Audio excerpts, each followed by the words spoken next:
আমি প্ৰথমতে ইয়াৰ যি থলুৱা আমাৰ থলগিৰি তেওঁলোকক ধন্যবাদ জ্ঞাপন কৰিছোঁ। আমি পোনপ্ৰথমবাৰৰ বাবে বিলাসীত না অসম কামৰূপ জিলা সমিতি আমি 9 দিনীয়া বিনামূলীয়া বিহু কৰ্মশালা আয়োজন কৰিছিলোঁ। ইয়াত অভূতপূৰ্ব সঁহাৰি যোৱা কালিলৈকে প্ৰায় 150 আছিল। আমি যোৱাকালি পঞ্জীয়ন বন্ধ কৰি দিয়া পাছতো আজিও 12গৰাকীকৈ নতুনকৈ প্ৰশিক্ষাৰ্থী আহিছে। ইয়াত আমাৰ মুখ্য প্ৰশিক্ষক হিচাপে আছিলে শ্ৰুতিমালা মেধি, তেওঁক আমি ইয়াৰ পৰা ধন্যবাদ জ্ঞাপন কৰিছোঁ। তেওঁৰ লগত আমাৰ ছাত্ৰ ছাত্ৰীসকলক খুব এটা সু সম্পৰ্ক গঢ়ি উঠিছে।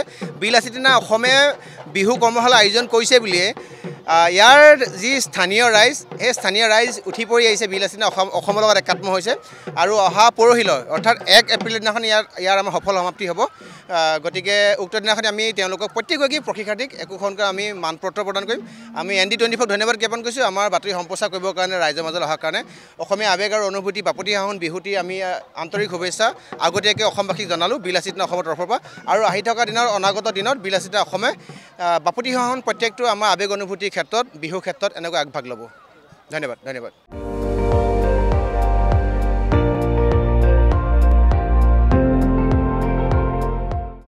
আপুনি চাই আছে ND24, সৰ্বশ্ৰেষ্ঠ নহয় সৰ্বোত্তমৰ দৌৰত।